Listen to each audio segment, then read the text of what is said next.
संपूर्ण ब्रज साक्षात राधा कृष्ण का प्रकट स्वरूप है। उसमें गिरिराज जी ब्रजमंडल का हृदय है, साक्षात श्री कृष्ण है। और उसमें भी यह चंद्र सरोवर सारस्वत कल्प की लीला के अनुसार भगवान श्री कृष्ण की महारास स्थली, पुष्टि मार्ग के जहाज, उद्धव जी के अवतार, महाकवि सूरदास जी ने 73 वर्ष रहकर यहाँ अपने श्याम को रिझाया है। 1.25 लाख पदों की रचना, ऐसा कहा जाता है कि इसी स्थान पर बैठकर उन्होंने की। बल्लभकुल का भी यह एक महान तीर्थ है और इस महान तीर्थ को जागृत करने का श्रेय 2 महापुरुषों को है। एक पूज्य बाबा श्री ठाकुरदास जी महाराज, पंडित जी महाराज की आज्ञा से वे यहाँ आकर विराजे। और आज जो कुछ दिख रहा है संस्कार ब्रजवासियों में, ये जो कुछ उत्सव भाव भक्ति दिख रही, इसमें बाबा का योगदान है। बाबा यहाँ विराजे, बाबा ब्रजवासियों से प्रेम करते हो, ब्रजवासी बाबा से प्रेम करते। पूज्य सदगुरुदेव श्री गणेश दास जी भक्तमाली जी का भी संबंध यहाँ से, इस गांव से, ब्रजवासियों से बड़ी घनिष्ठता पूर्वक रहा, अंतिम क्षण तक रहा। ब्रजवासियों ने महाराज जी को अपना बाबा माना और महाराज जी ने गांव को अपना गांव माना। पूज्य बाबा ठाकुरदास जी यहाँ विराजते, निरंतर गो चिंतन उनको बना रहता था। एक कसाई एक देसी बछड़ा ले जा रहा था, उस बछड़े को देखकर बाबा को दया आई और बाबा ने किसी व्यक्ति से कहकर कसाई से बछड़ा खरीद लिया गया और उस एक बछड़े को बचाने से यहाँ गौशाला का आरंभ हुआ। फिर पूज्य गुरुदेव श्री गणेश दास जी भक्तमाली जी महाराज की अध्यक्षता में एक समिति का गठन हुआ और यहाँ गौशाला विधिवत आरंभ हुई। अपने समय की सबसे पुरानी गौशाला ये है।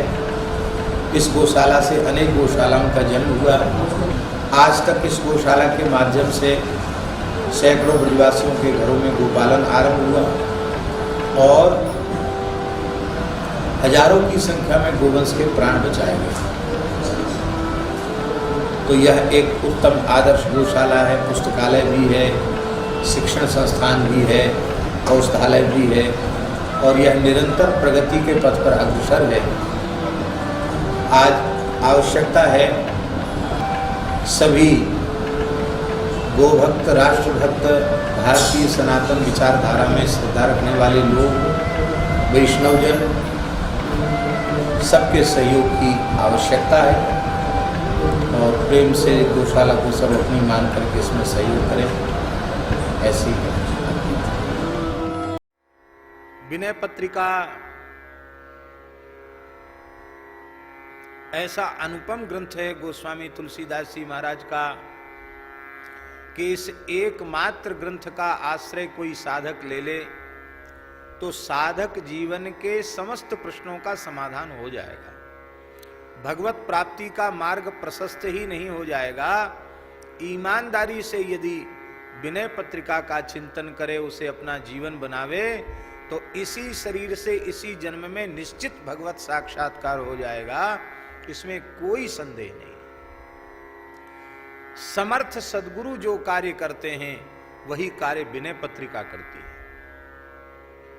जैसे अष्टादश पुराणों का सार सर्वस्व फलरूप श्रीमद् भागवत है और भागवत को लिखने के बाद भगवान व्यास पूर्ण संतुष्ट हुए, फिर और कुछ जीवों के कल्याण के लिए लिखने की आवश्यकता नहीं है, अब हमारा प्रयोजन पूर्ण हो गया, ऐसा भगवान व्यास जी ने समझा।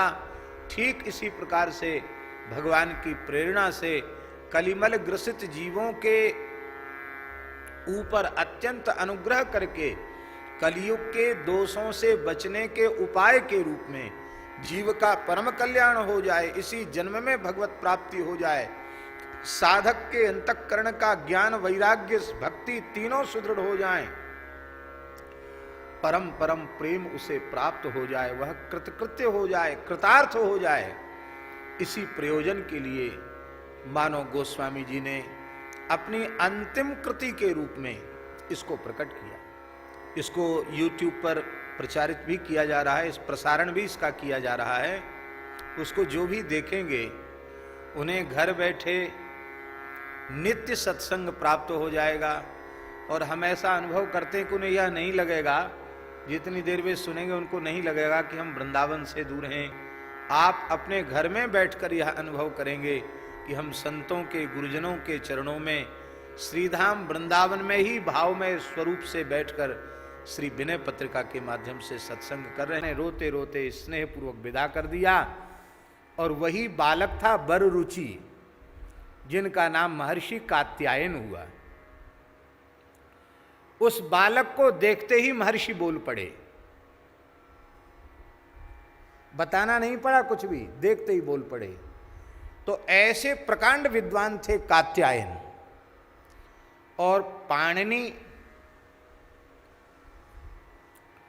महर्षि पाणिनि वो बहुत पहले विद्यालय के बहुत पुराने ब्रह्मचारी थे और महर्षि बोधायन के बहुत पुराने शिष्य थे और बड़े पंडित भी थे, विद्वान भी थे।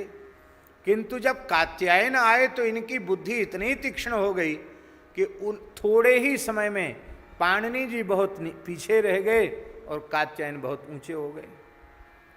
तो बालकों में थोड़ी चंचलता तो होती ही है। किसी किसी बात में, शास्त्रार्थ में पाणिनि जी को निरुत्तर भी कर देते थे और थोड़ा उनका अपमान भी कर देते थे। चंचलता बस।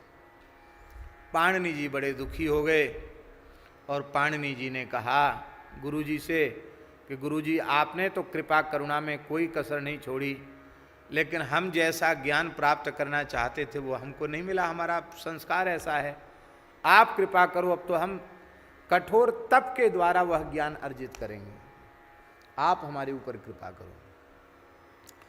महर्षि बोधायन ने पाणिनि जी को पंचाक्षर का उपदेश कर दिया और कहा जाओ। महर्षि पाणिनि कैलाश चले गए और कैलाश में जाकर केवल वायु का आहार करते हुए आपने पंचाक्षर जपना आरंभ किया। और उसी समय सनकादिक सिद्ध भी भगवान शिव के पास आए और वे भी कुछ ज्ञान लेने आए और पाणिनि जी भी तपस्या कर रहे थे। तो भगवती पार्वती ने कहा, ये ब्राह्मण बिना अन्न जल के केवल वायु का आहार करके तप कर रहा है, बेचारा प्राण ही त्याग देगा, आपको बड़ा कलंक लगेगा, आप कृपा करो। शंकर जी प्रकट हो गए और प्रकट हो गए तो इतने प्रसन्न हुए कि शंकर जी ने नृत्य किया और नृत्य के बाद अपना डमरू बजाया। तो नृत्तावसाने नटराज राजो ननाद ढक्काम नव पंचवारम उद्धर्तु कामः सनकादि सिद्धाने तद विमर्शे, जो मूल व्याकरण शास्त्र के रूप में आज भी समादृत है। महर्षि पतंजलि ने पाणिनि को भगवान पाणिनि कहा। ऐसा शब्द ब्रह्म का ज्ञाता वो तो साक्षात भगवद रूप ही है। ऐसे पाणिनि, आप लोग कहेंगे आप इस पद के व्याख्यान में इतनी लंबी कथा आपने क्यों सुनाई? हमने इसलिए सुनाई कि सुख संपत्ति मति पाणिनि जी को मति दे दी शंकर जी ने।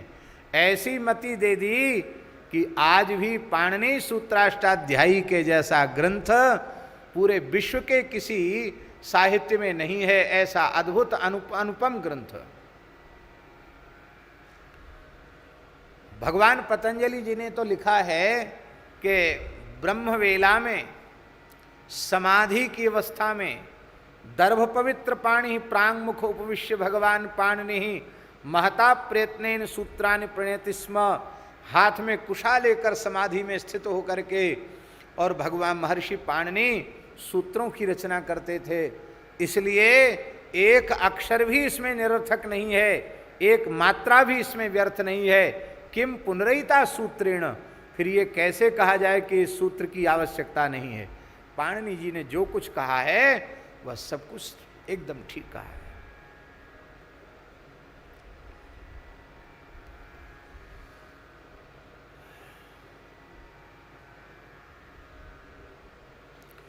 एक बार पाणिनि जी को कात्यायन जी ने शास्त्रार्थ के लिए ललकारा।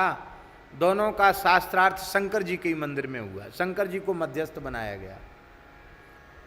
पर शास्त्रार्थ में एक बात होती है कि जो बोलने में प्रखर होता है वो उसका पक्ष मजबूत हो जाता है। कात्यायन जी बोलने में बड़े प्रखर थे, वो पाणिनि जी को उनकी बोलती बंद करने लगे। तो शंकर जी को सहने हुआ कि जबरदस्ती इनको तो बोलने नहीं दे रहे हैं, अपने बोलते चले जा रहे हैं। तो शंकर जी ने कहा हुम, जैसी हुम किया तो मूकम करोति बाचालम, बाचालम मूकम करोति, कात्यायन गूंगे हो गए। तब पाणिनि जी ने प्रार्थना की, मन ही मन कात्यायन जी ने प्रार्थना की, तब पुनः वाणी प्रकट हुई। इतनी कृपा भोले बाबा ने पाणिनि महर्षि के ऊपर कर दी। बररुचि वार्तिककार हैं, वाक्यकारम बररुचिम, भाष्यकारम पतंजलिम, पाणिनिम सूत्रकारं च प्रणतोस्मि मुनित्रयम्, जो कहा गया। तो वार्तिकों की रचना की, तो कुछ वार्तिक ऐसे भी लिख दिए जो बहुत आवश्यक नहीं थे। बोले तमाम जगह सूत्रों में दोष दिखा दिए उन्होंने, कात्यायन जी ने। इससे क्षुब्ध होकर के पाणिनि जी ने उनको शाप दे दिया कि कल तुम सूर्योदय नहीं देखोगे, क्योंकि तुमने द्वेषवश भगवान शिव ने जो ज्ञान दिया था उस पर तुमने कलम फेरी है, ये अपराध हुआ, तो कल सूर्योदय नहीं देख पाओगे। उन्होंने कहा तुमको भी कल व्याघ्र खा जाएगा। दोनों ने एक दूसरे को शाप दे दिया। वो त्रयोदशी तिथि थी और त्रयोदशी को महर्षि पाणिनि और कात्यायन दोनों ही, वो तो एक लीला ही थी, वो तो जीवन मुक्त ही थे, दोनों अपने स्वरूप को प्राप्त हो गए। और इसके बाद श्री महर्षि उपवर्ष को, महर्षि बोधायन जी को, इनको वैराग्य हो गया और गृहिणी भी पधार गई थी। तब आप सब कुछ त्याग करके बोधायन सर पर तपस्या करने लगे। तो सुखदेव जी ने कृपा करके आपको दीक्षा प्रदान की। ऐसा चरित्र है। तो हमारे कहने का प्रयोजन ये है कि भगवान शंकर के बिना उत्तम मति किसी को नहीं मिलती है। इसलिए भागवत जी में लिखा है विद्या कामस्तु गिरीशम, विद्या की कामना हो तो भगवान शिव की उपासना करनी चाहिए। तो सुख संपत्ति मति सुगति सुहाई, उत्तम गति आप काशी में मरने वालों को दे देते हैं। सकल सुलभ शंकर सेवकाई, शंकर जी की सेवा से सब सुलभ हो जाता है। हे भगवान, आपकी कैसी विलक्षण दयालुता है। गए शरण आरती के लीने, निरखी निहाल निमिष महकीने। हे भगवान, कोई आतुर जीव आपकी शरण में आ जाते हैं तो आप उन्हें तत्काल अपना लेते हैं, और अपना ही नहीं लेते हैं, एक निमिष में, पलक गिरने का जो समय है, इतने समय में ही आप उसे निहाल कर देते हैं। निहाल करने का अर्थ है आनंद विभोर कर देते हैं, उसको दुख रहित बना देते हैं, उसकी विपत्ति को एक पलक में ही हर लेते हैं। पर हे भगवान, हे औढ़रदानी, हे दीनदयाल, हे गिरिजापति, हे अणिमादिक सिद्धियों के स्वामी, हे सुख संपत्ति मति सुगति सब कुछ देने में समर्थ, हे आरती हर, हम तो आपका यश गाते हैं, याचक बनकर आपका यश गा रहे हैं, किंतु हमें और कुछ भी नहीं चाहिए। हमें तो केवल विमल भगति रघुपति की पावे। आप ऐसी कृपा करो कि श्री रघुपति की विमल भक्ति हमें मिले। भगवान ने कहा हमसे ही क्यों मांग रहे हो भाई, बार बार हैं, हमसे मांगते हो, मांगने का आशय क्या है? बोले भाई, जिसके पास जो वस्तु हो उससे वो वस्तु मांगनी चाहिए, और जिसके पास वस्तु है ही नहीं उससे तो मांगना ही व्यर्थ है, उससे मांगने से कोई मतलब नहीं निकलेगा। बोलो भक्तवत्सल भगवान की जय। श्री राम जय राम जय जय राम, श्री राम जय जय राम, श्री राम जय जय राम,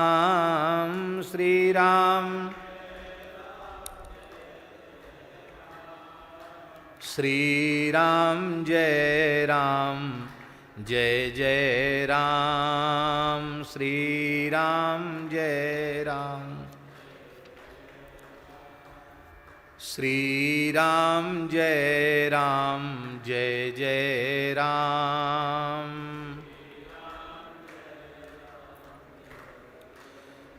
अब पद संख्या 7 में भी भगवान विश्वनाथ को ही पुकार रहे हैं गोस्वामी जी।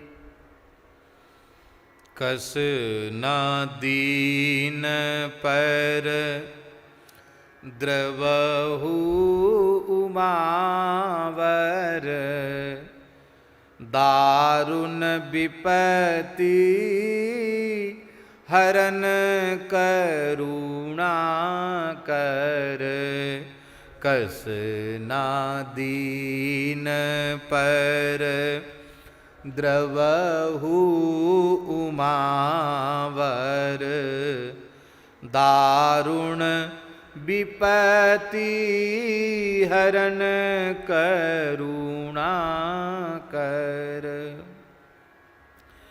वेद पुराण कहत उदार हर, हमारी बेर कस भयहु कृपण तर। वेद पुराण कहत उदार हर, हमारी बेर कस भयहु कृपण तर। कस ना दीन पर द्रवहु उमावर, दारुण विपत्ति हरन करुणा कर।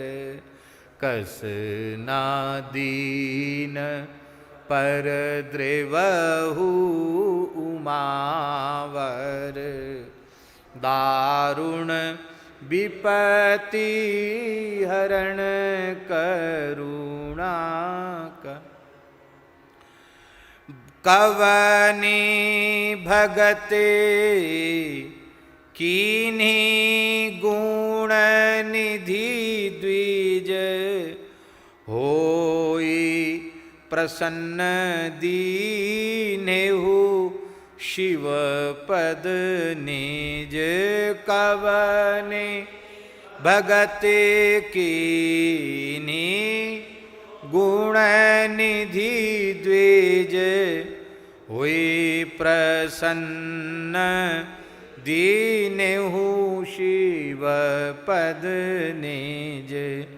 जो गति अगम महामुनि गावहीं, तब पुर कीट पतंगहु पावहीं। जो गति अगम महामुनि गावहीं, तब पुर कीट पतंगहु।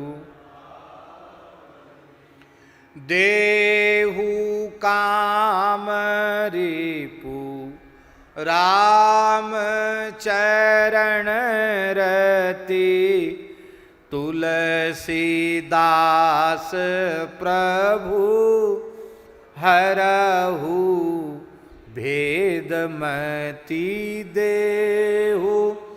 काम रिपु राम चरण रति, तुलसी दास प्रभु हरहु भेद मति कस ना दीन पर द्रवहु उमावर दारुण विपति हरण करुणा कर कस ना दीन पर द्रवहु उमावर दारुण विपति हरण करुणा कर। देखो, प्रेम जब होता है ना विशेष, जिसके भी प्रति विशेष प्रेम होगा,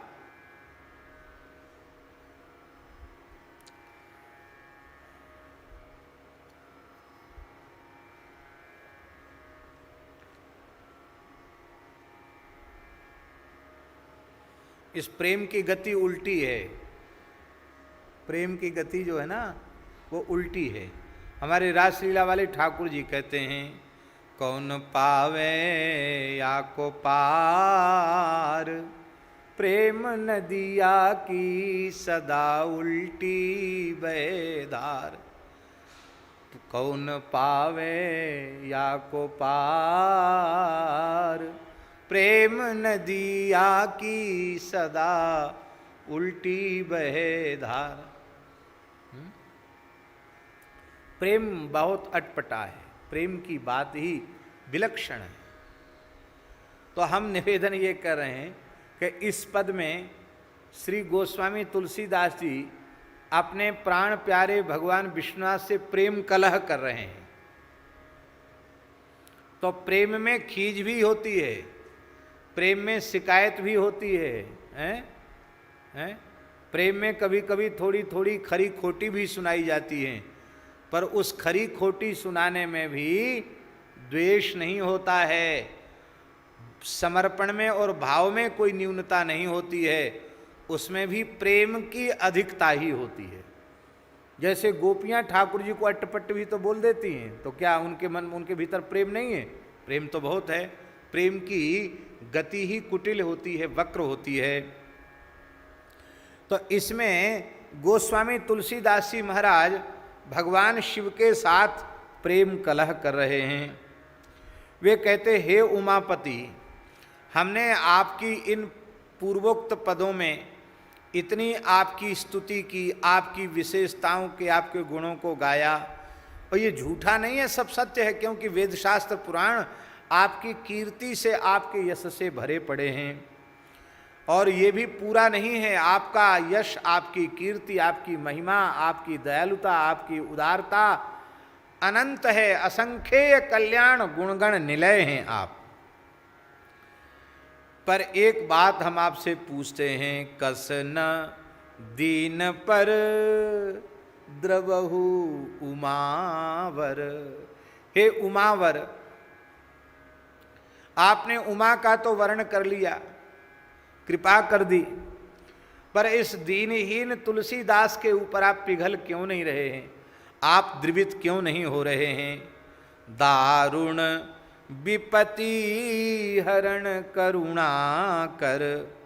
आप तो भयंकर विपत्तियों को हरने वाले हैं और करुणा करने वाले, करुणा कर हैं। करुणा कर माने करुणा करना, यही आपका स्वभाव है, करुणा की खान है, करुणा के आप स्वरूप हैं।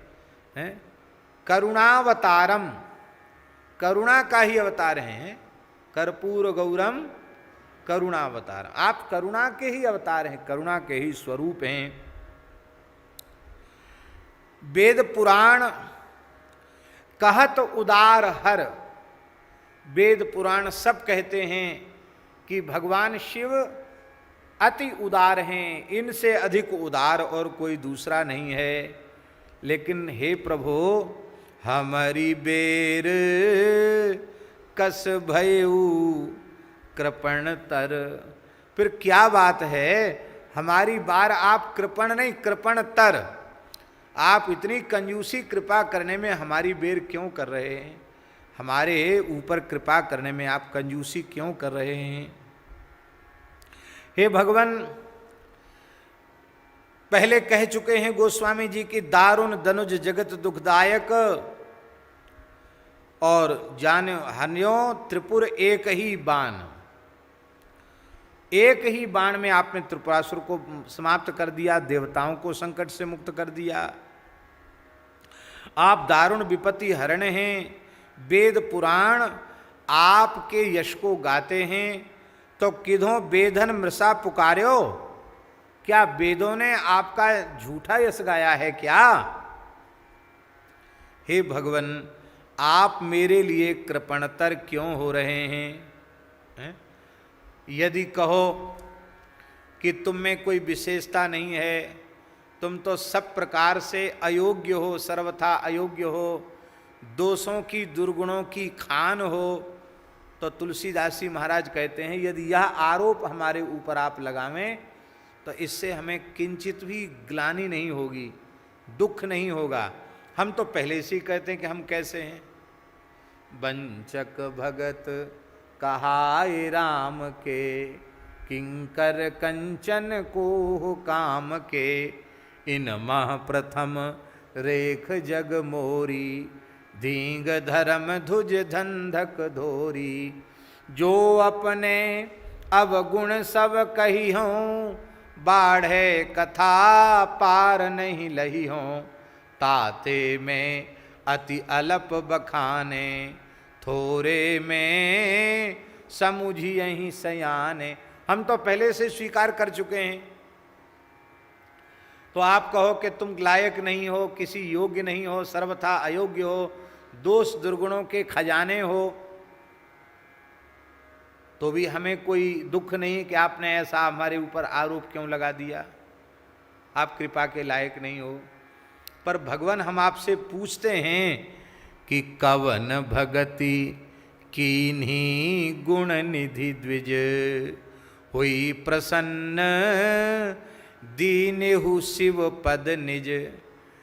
पुराणों में गुणनिधि नाम के एक ब्राह्मण की कथा आती है।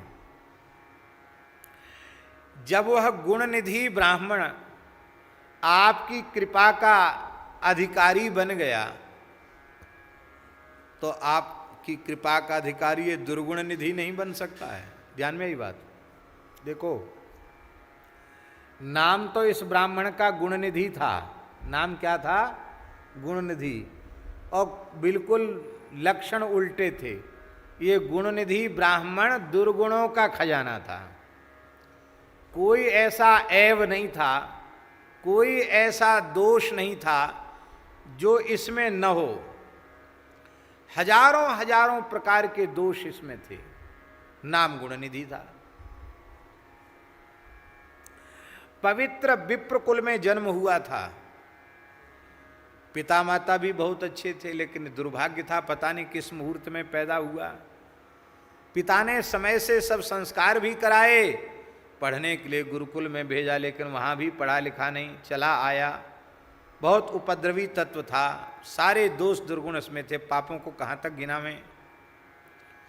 माता पिता ने देखा कि तो बिल्कुल धर्म विदूषक ही है, धर्म को चरित्र को नष्ट करने वाला है, तो माता पिता ने भी इसको घर से निकाल दिया, गुणनिधि को। अब बेचारा इधर उधर भटकने लग गया। ये कई प्रकार की कथाएं प्राप्त होती हैं। एक कथा ऐसी भी प्राप्त होती है कि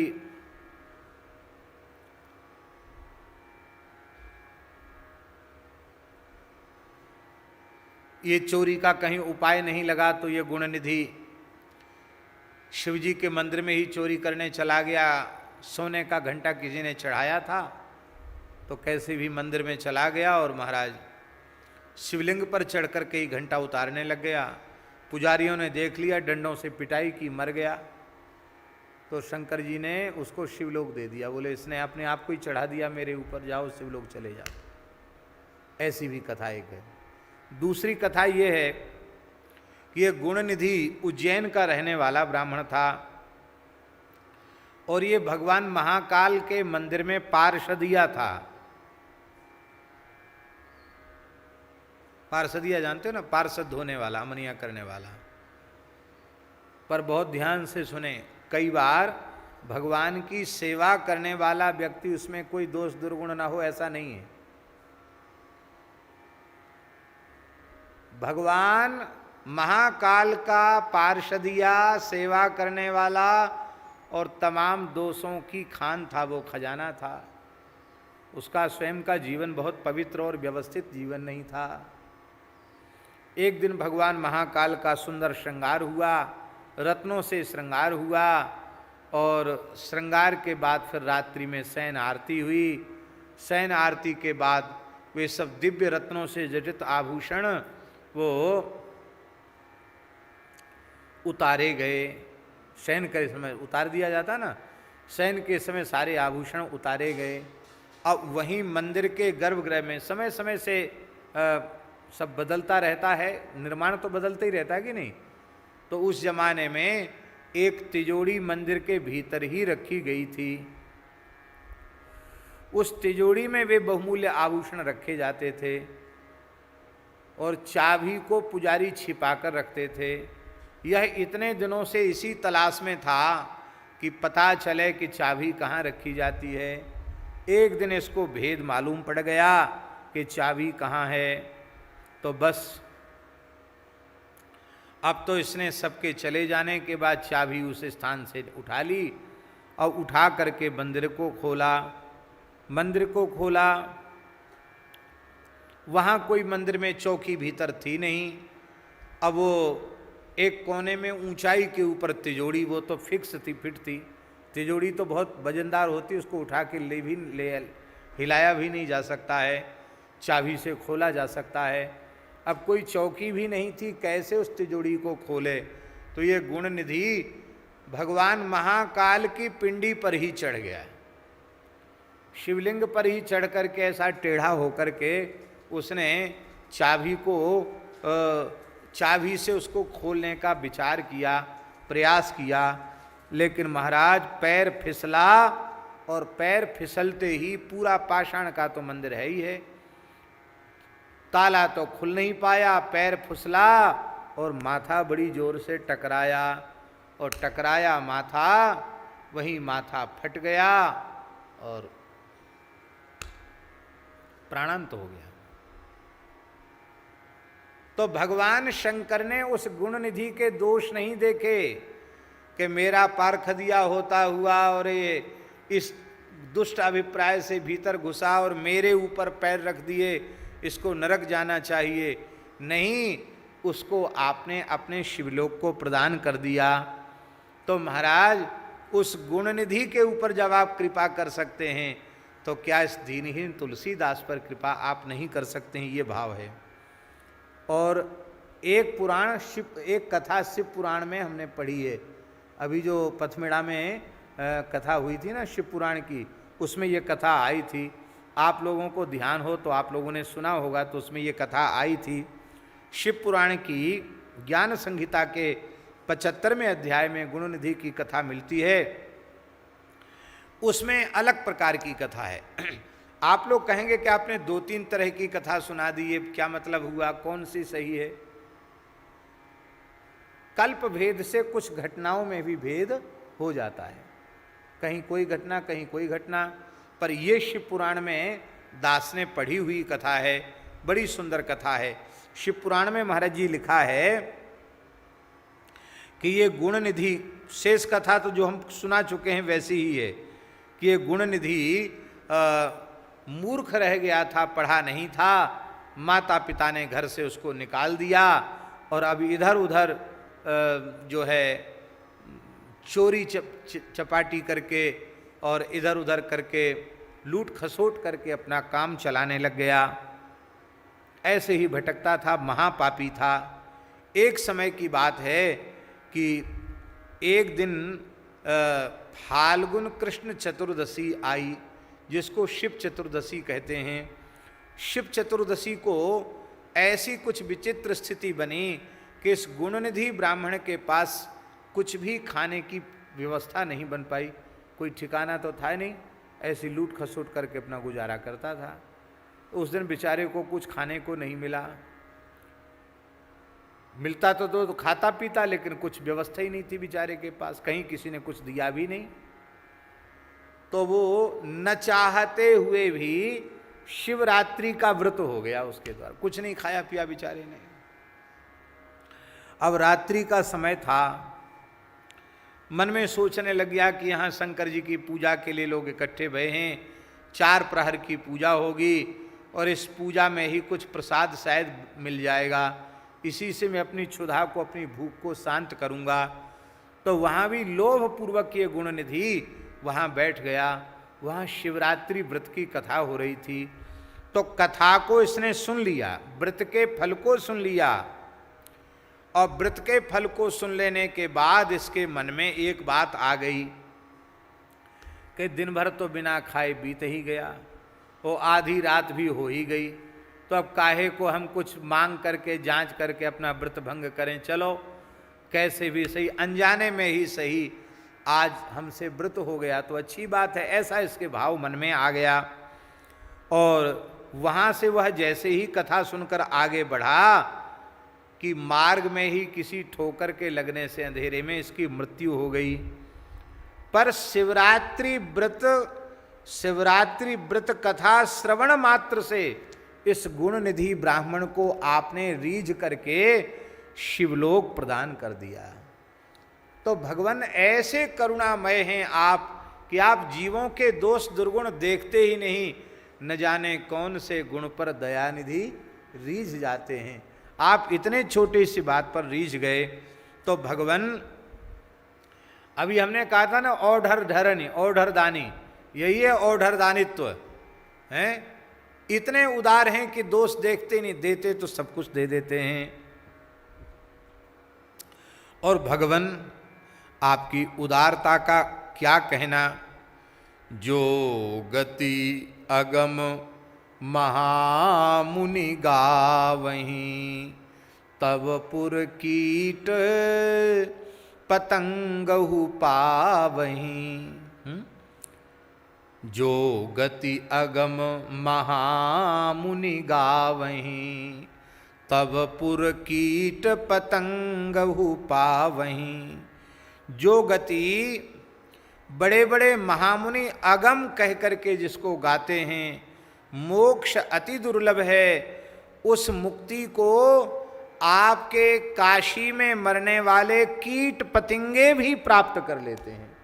तब पुर कीट पतिंगहु पावहीं।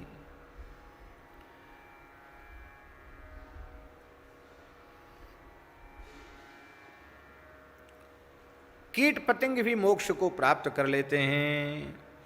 स्कंद पुराण के काशी खंड में लिखा है, काशी महात्म्य में लिखा है, बहुत सुंदर श्लोक हैं।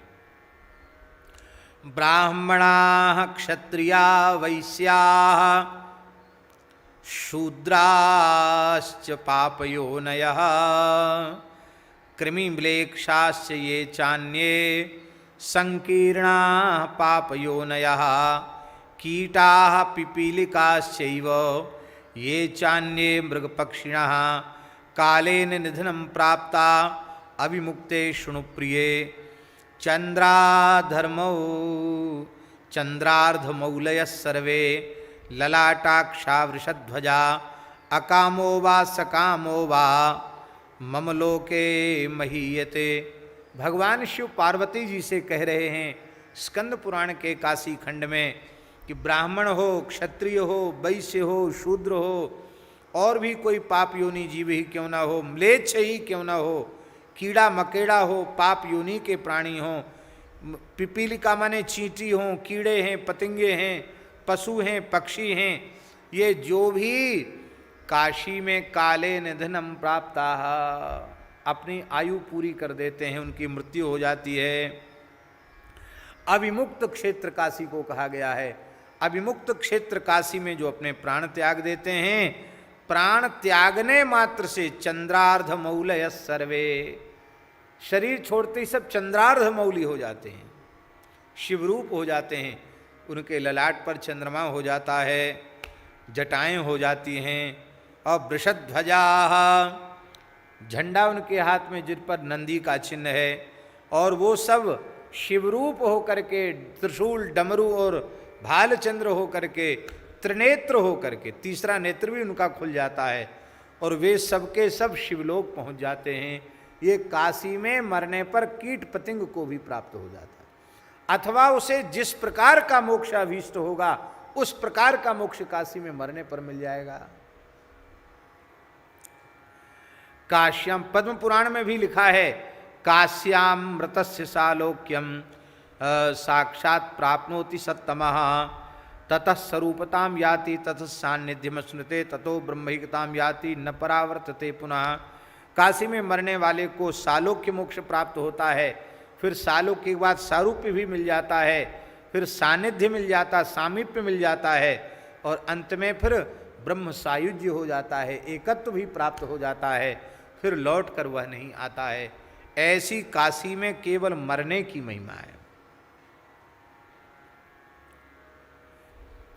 महाराज जी पद्म पुराण में यहां तक लिखा है, सुई के बराबर भी, सुई की नोक के बराबर भी काशी में ऐसा कोई स्थान नहीं है जहां मरने से जीव मुक्त न हो जाए। आप सोचिए कैसी महिमा है काशी की। सूच्यग्र मात्रमपि नास्ति ममास्पदेस्मिन् स्थानम सुरैश्च विमृतस्य न तस्य मुक्ति भूमौ जले व्यति वा भुवि मध्यतो वा सर्पाग्निदस्यु पविभिर्निहितस्य जंतो। काशी की यहाँ तक महिमा है महाराज जी कि काशी में कहीं मृत्यु हो जाए, धरती पर हो जाए, जल में हो जाए, आकाश में हो जाए।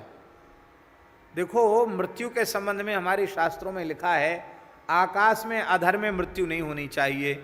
इसलिए हमारे यहाँ जब ठंडा पड़ने लग जाता तो कहते अब हमारा समय पूरा हो गया, हमको जमीन पर ले लो, क्योंकि पलंग है, खटिया है, तखत है, तो आकाश हो गया।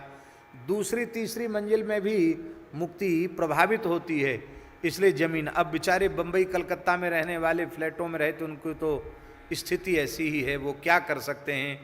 लेकिन नीचे भूमि का तल होना चाहिए और साक्षात भूमि होनी चाहिए, ऐसा हमारे गरुड़ पुराण आदि शास्त्रों में, पुराणों में लिखा है। लेकिन काशी की ऐसी महिमा है कि काशी में धरती पर, आकाश में, जल में कहीं भी मृत्यु हो जाए, सर्प के काटने से मृत्यु हो जाए, अग्नि में जलकर मृत्यु हो जाए, बिजली गिरे और बिजली गिरने से मृत्यु हो जाए तो भी मुक्त हो जाएगा।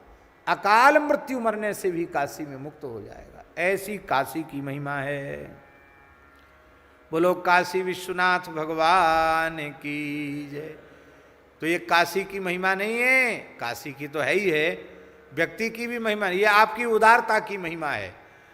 तब पुर कीट पतंगहु पावहीं, आपके पुर में कीट पतंग भी मोक्ष को प्राप्त कर लेते हैं। अब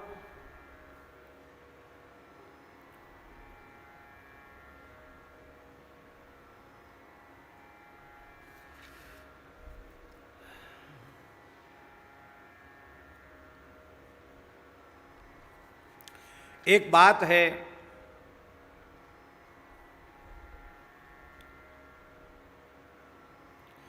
काशी की विशेषता क्या है।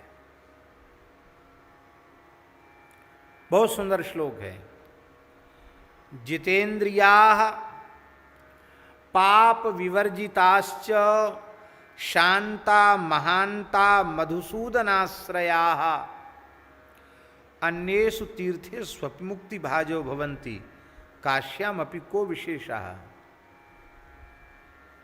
जितेंद्रिय हैं, पाप रहित हैं, शांत हैं, महांत हैं, मधुसूदन भगवान के आश्रित हैं, ऐसे प्राणी किसी भी तीर्थ में मर जाए उनकी मुक्ति हो जाती है। काशी में विशेषता क्या है? बोले भैया विशेष शृणु वक्ष्यामि काश्या कथय तो मम। काशी की विशेषता ये है कि यहाँ बिना साधन के भी मुक्ति हो जाती। अन्यत्र साधन से मुक्ति होगी, पर यहाँ केवल काशी की महिमा से, विश्वनाथ जी की कृपा से मुक्ति हो जाती है। भवन्ति काशी माहात्म्यात् सिद्धान्येव न संशया अन्यत्र माधु सुकृतैः कृतैर्मुच्येत वा न वा। साधन करने से मुक्त होगा कि नहीं होगा पक्का नहीं किया जा सकता, पर यहाँ साधन करे तो न करे तो मुक्त हो ही जाएगा। लेकिन एक बात और लिखी है महाराज, वो ये है कि जो संसार से भयभीत हैं, कर्म बंधन में जकड़े हुए हैं, जिनकी गति का कोई साधन नहीं है, उनकी भी गति वाराणसी बन जाती है। संसार भव भयभीताये बद्धा कर्म बंधन ये भीताये ये बद्धा कर्म बंधन ही येषां क्वापि गतिर्नास्ति तेषां वाराणसी गति। काशी महात्म्य में लिखा है उनके लिए वाराणसी गति है। श्रुति स्मृति विहीनाये शौचाचार विवर्जिता तेषां क्वापि गतिर्नास्ति तेषां वाराणसी गति। श्रुति स्मृति से विहीन है, शौचाचार से भी विहीन है, जिनकी कहीं गति नहीं, उनकी गति काशी में मरने से हो जाती है। वो लोग काशी विश्वनाथ भगवान की। उत्तरायण दक्षिणायन में भी विचार किया जाता, गीता जी में है ना, उत्तरायण में मरने से मोक्ष सूर्य मंडल का भेदन करके जाते हैं, और दक्षिणायन में मरने से चंद्रमंडल का भेदन करके जाने से लौट के आना पड़ता है, गीता जी में लिखा है। पर काशी महात्म्य में लिखा है उत्तरम दक्षिणम वापि अयनम न विचारेत। काशी में उत्तरायण दक्षिणायन अयन का विचार नहीं करना चाहिए। कोई महीना हो, कोई समय हो, काशी में किसी भी समय मरने से मोक्ष होगा। सर्वोप्यस्य शुभ कालो यविमुक्त प्रिय यतः। भगवान शंकर कह रहे हैं कि यहाँ के सब काल शुभ ही हैं, यहाँ तो बस मर जाए इतना ही यहाँ के लिए विशेष बात है। रथ्यंतरे किसी गली कूचे में मर जाए, मूत्र पुरुष मध्य मलमूत्र का गटर बह रहा हो उसमें डूब के भी कोई मर जाए, चांडाल ग्रह में मर जाए, स्मशान में मर जाए, कहीं भी मर जाए। रथ्यंतरे मूत्र पुरुष मध्य चांडालयोन्योथवा स्मशाने कृत प्रयत्नोप्यकृत प्रयत्न। साधन किया हो अथवा साधन न किया हो, देहावसाने लभतेत्र मोक्षम। देहावसान में उसे मोक्ष अवश्य मिल जाता है। अब यहाँ एक प्रश्न है कि वेद में लिखा है ऋते ज्ञानान न मुक्ति ही, बिना ज्ञान के मुक्ति नहीं होगी। और ये भी लिखा है न कर्मणाम अनुष्ठानैर् न दानतैः न दानैः तपसैः तपसा पिवा कैवल्यम लभते मर्तः किंतु ज्ञानेन केवलम। स्मृति में लिखा है कर्मों से नहीं मिलता, अनुष्ठान से नहीं मिलता, दान से तपस्या से कैवल्य मोक्ष नहीं मिलता, वो तो केवल ज्ञान से ही मिलता है। तमेव विदित्वात् मृत्युमेतु नान्यः पंथा विद्यते यनाय। ज्ञान को छोड़ करके जीव के कल्याण का कोई दूसरा मार्ग नहीं है। तो ये सब जो श्रुतियां हैं इनकी संगति कैसे बैठेगी। काश्याम मरणान मुक्ति, आपने काशी की इतनी महिमा गा दी, तब इसका समाधान यही है कि काशी में मरने के पहले भगवान शिव श्री रामतारक मंत्र का उपदेश कर देते हैं और उससे ज्ञान का उदय हो जाता है। और जब ज्ञान का उदय हो जाता है तो जीव मुक्त हो जाता है, स्वरूप का ज्ञान हो जाता है। इसलिए श्रुतियों की भी संगति बैठ जाती है। और एक श्लोक लिखा है, हमने शायद कहीं डायरी में भी लिखा है और लिखवाया भी है। काशी का जहाँ इतना महात्म्य लिखा है वहाँ यह भी लिखा है कि काशी में सावधानी पूर्वक रहना चाहिए। इसका मतलब ये नहीं कि काशी की इतनी महिमा है तो काशी में खूब ऊट पटांग काम करो, चाहे जैसे रहो, चाहे जो खाओ पियो, और तो मरने के बाद मोक्ष हो ही जाएगा। ऐसा काशी महात्म्य का स्मरण करके हठपूर्वक कोई पाप करता है तो मरते समय ऐसा दुष्प्रारब्ध उदित होगा कि वो काशी उसको मिलेगी नहीं, कहीं का कहीं जाकर मर जाएगा, काशी नहीं मिलेगी। बहुत सुंदर श्लोक है, लिखने योग्य श्लोक है। असनम व्यसनम वासः काश्याम येषाम ममार्गतः अमार्गतः। शास्त्र का जो मार्ग है ना, शास्त्र मार्ग, शास्त्र विरुद्ध तरीके से जो काशी में भोजन करते हैं, व्यसन करते हैं, ऊटपटांग चीज खाते पीते हैं, काशी में वास करते हैं, आचारहीन होकर के, विचारहीन होकर के, शौचाचारहीन होकर के, धर्म और सदाचार से शून्य होकर के जो काशी वास करते हैं। यहाँ काशी वास का मतलब केवल काशी से नहीं समझना, किसी भी तीर्थ में निवास करते हैं तो कीकटेन समाम काशी, उनके लिए काशी कीकट के समान है। कीकट मगध जिन भूमियों को अपवित्र कहा गया, उसके समान उनके लिए काशी है। और गंगा उनके लिए अंगार वाहिनी, गंगा प्यंगार वाहिनी, गंगा अंगार वाहिनी उनके लिए है। इसलिए काशी में रहने वालों को बहुत सावधान रहना चाहिए। गरुड़ पुराण में और सनत कुमार संहिता में भी इसी प्रकार का वचन मिलता है। काशी में पाप कर्म जो करते हैं वो मरने के बाद मुक्त तो होते हैं, पर उनको भैरव जी की यातना में जाना पड़ता है, भैरव यातना सहन करनी पड़ती है। और भैरव यातना यम यातना से भी भयंकर होती है, यमराज से भी भयंकर दंड भैरव जी देते हैं। दंड देकर उसको शुद्ध करते हैं, इसके बाद उसे मोक्ष मिलता है। तो महाराज जी लिखा है गरुड़ पुराण में, वाराणस्याम स्थितो यो वै पातके सुरत सदा, वाराणसी में रह करके जो पाप कर्म करता है, योनिम प्रविश्य पैसाचीम वर्षाणाम अयुतत्रयम्। कहते महाराज वो 3 अयुत, अयुत माने 10,000, 10 को 3 से गुना करो तो कितना हुआ? 30,000। 30,000 वर्ष तक उनको पिशाच की योनि में रहना पड़ता काशी में। पहले तो भयंकर यातना भोगनी पड़ती है, भैरव यातना, और भैरव यातना भोगने के बाद 30,000 वर्ष के लिए पिशाच की योनि में रहना पड़ता है, और इसके बाद फिर उनका मोक्ष होता है। बोलो भक्तवत्सल भगवान की। तो इतना लंबा मोक्ष तुमको चाहिए हो कि पहले भैरव यातना भोगो, फिर 30,000 वर्ष तक पिशाच की योनि में रहो, इसके बाद मुक्त हो, तो वो व्यवस्था भी काशी में है। मतलब यही है कि काशी में ऐसा काम क्यों कर के भूत प्रेत पिशाच बनना पड़े, ये ठीक नहीं है।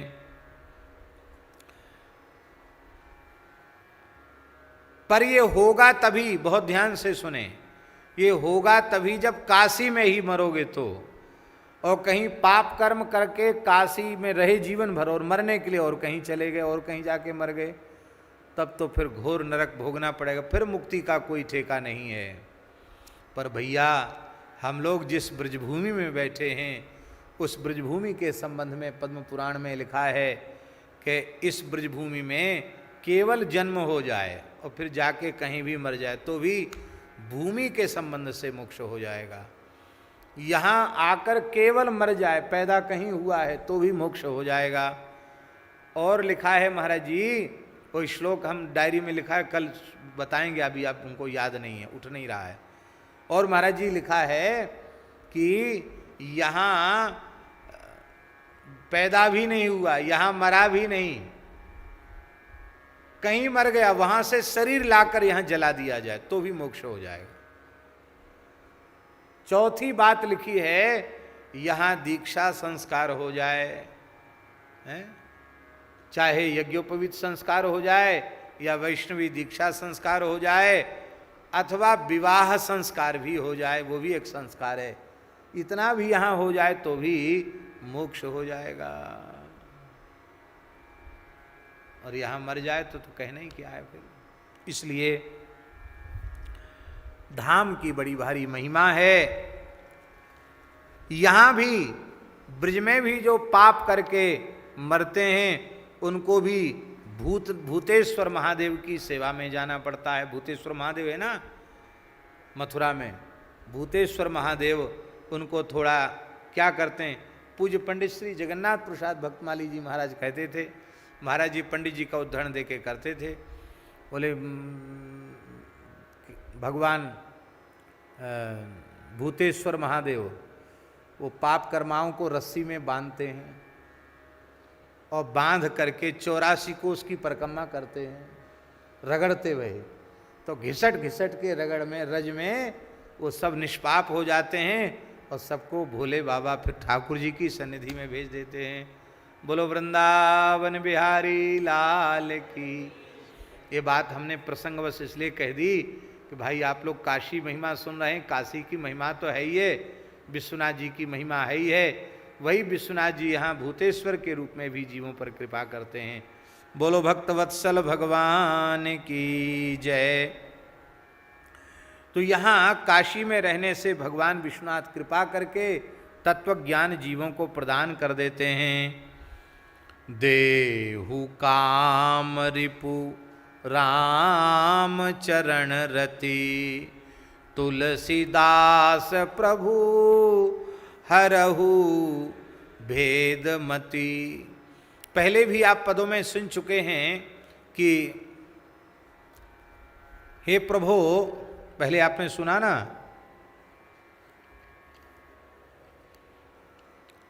देहु काम, तीसरे नंबर के पद में, देहु काम रिपु राम चरण रति, तुलसीदास कहाँ कृपा निधान, को जाचिए शंभु तजी आन, को जाचिए शंभु तजी आन।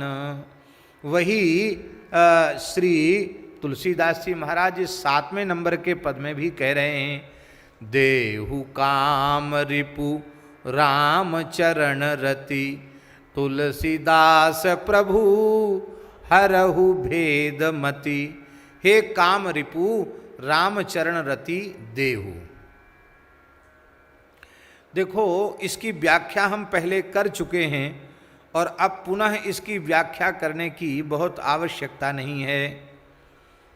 श्री गोस्वामी तुलसीदास जी एक अच्छी प्रकार से इस सिद्धांत को स्वीकार किए बैठे हैं कि जहाँ कामनाएं चित्त में घुसी हुई हैं वहाँ रामचरण रति प्रकट हो ही नहीं सकती है, क्योंकि जहाँ काम तह राम नहीं, जहाँ राम तह काम, तुलसी कबहू की रह सके रवि रजनी इक ठाम। निष्काम होना बहुत आवश्यक है, कामना शून्य होना बहुत आवश्यक है, इच्छा रहित होना बहुत आवश्यक है, काम शून्य होना, काम विकार शून्य होना भी आवश्यक है। गोस्वामी तुलसीदास जी का विश्वास है कि भैया काम को जलाकर भस्म करने वाले तो केवल भोले ही बाबा हैं। तब शिवती सर नयन उघारा, चितवत काम भयु जरी छारा। तो हे काम रिपु, आप ही काम को जलाने वाले हैं, काम के शत्रु हैं। अर्थात आप कृपा करके हमारे कामना रूप काम को जला दीजिए, जिससे हम विशुद्ध श्री रामचरण रति की प्राप्ति के अधिकारी बने। आप हमारे काम को जलाइए और श्री रामचरण रति हमें प्रदान कीजिए। बोलो भक्तवत्सल भगवान की जय। और महाराज जी, एक विशेष बात है कि तुलसीदास प्रभु हरहु भेदमति। यहाँ तुलसीदास प्रभु का अर्थ क्या है?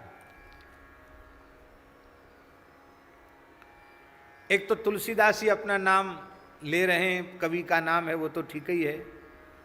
यहां एक अर्थ है तुलसीदासस्य प्रभु। ध्यान में आई बात?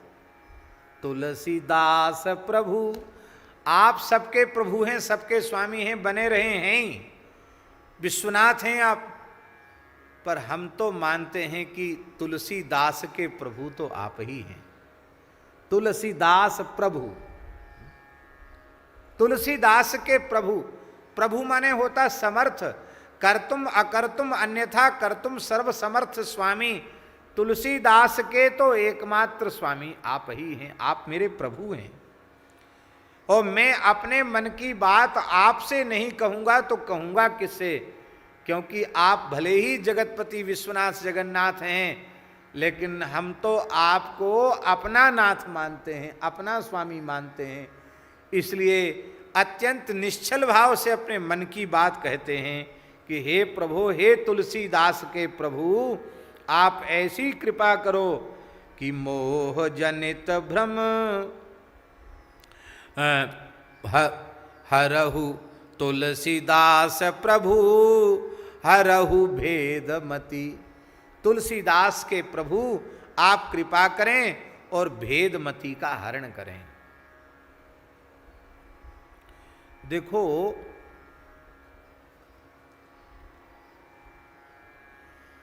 भेदमति जो होती है, भेद बुद्धि, उस भेद बुद्धि का मूल क्या है? भेद बुद्धि का मूल है मोह। इसलिए गोस्वामी जी ने कहा है, तुलसीदास प्रभु मोह जनित भ्रम भेद बुद्धि कब बिसरा बहुगे। ये मोह से उत्पन्न होती है, भ्रम से उत्पन्न होती है। इसका तात्पर्य है, गोस्वामी जी कहते हैं, आप मेरे मोह का नाश कीजिए, आप मेरे भ्रम का नाश कीजिए। मोह और भ्रम के नाश होते ही भेदमति का नाश हो जाएगा। देखो, भेदमति क्या है? पहला अर्थ, भगवान से भिन्न किसी वस्तु, व्यक्ति, पदार्थ का अनुभव करना, यह भेदमति है। अभेदमति क्या है? नाना नाम रूपों में एक परमार्थ परतत्व परमात्मा ही नाना नाम रूपों के रूप में विद्यमान है। जैसे स्वर्ण है, उसका गोल गोल आभूषण बना दिया तो उसका उंगली का आभूषण बना दिया तो उस सोने के आभूषण का नाम अंगूठी हो गया। और यहाँ नाक का बना दिया तो उसका नाम नथ हो गया, और कान का बना दिया तो कुंडल हो गया, और यहाँ का बना दिया तो बिंदा हो गया, और यहाँ का बना दिया तो बाजूबंद हो गया, और यहाँ का आभूषण बना दिया तो कंगन हो गया, कड़ा हो गया, और कमर का बना दिया तो कौंधनी हो गई, गले का बना दिया तो हार हो गया, पैर का बना दिया तो पायल हो गया। अब देखो, अलग अलग आकृति हैं और अलग अलग नाम हैं, पर मूल में सब स्वर्ण ही है। इसी प्रकार से नाना नाम रूपों के भेद होने पर भी तात्विक दृष्टि से, पारमार्थिक दृष्टि से नाना नाम रूपों का भेद भी भेद नहीं है, क्योंकि वह परमात्मा सर्वगत, सर्वरूप, सर्वमय है। जले विष्णु स्थले विष्णु, विष्णु पर्वत मस्तके ज्वाला माला कुले विष्णु सर्वम विष्णुमयम जगत, इस रूप में अनुभव करना। वासुदेव सर्वम, इस रूप में अनुभव करना है।